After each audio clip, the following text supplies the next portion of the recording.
My name is Meloche. I'm an enterprise solutions architect with Aqua Security, and I'm here to talk to you about our new updates for our advanced malware protection for your hosts and for your containers.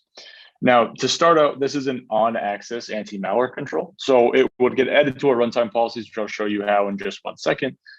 But I did want to touch upon our dashboard here where we have added this new widgets for this malware threat overview.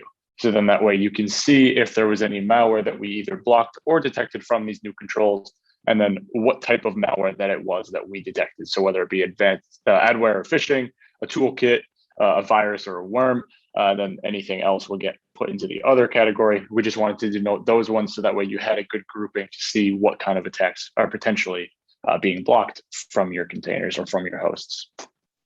So now if we go to our runtime policies here, and I were to look at this malware protection for our Linux hosts, we can see that this is now the control that we can access. You can add this to any of your runtime policies and apply it to wherever you would like, but you can come in and be able to define some excluded paths or excluded processes, and then choose the action for the malware files that you want to take if we were to find them. In that sense, being either blocking, alerting, or completely delete the file. And I'm going to leave it here as a block. And I'm actually just going to back out of here. And now I'm going to come over to my terminal.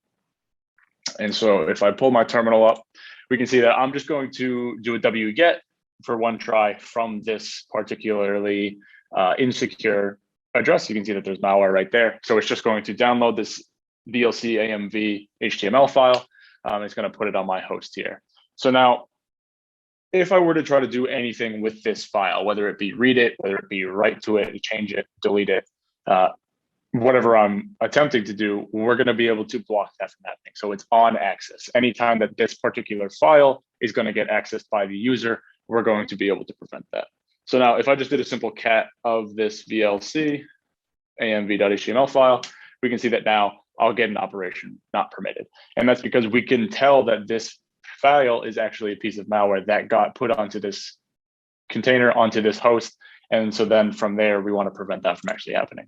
And of course, from there, like we do with all other events, we want to be able to alert you to that blocking event. So when this happens and we do find this piece of malware, we're going to throw it to the audit log so that way it gets pushed out to any of your log management tools or any of your notification feeds. So then that way you can be able to go and add that to those files. Now, in addition to just showing you all of the events that we actually have here, in our updates to our workloads, we can see that now with this VM, we actually do have this piece of malware that we found here. So when we detected that, you can come here and you actually can see that there was this toolkit that was downloaded. You see it is that file that I had.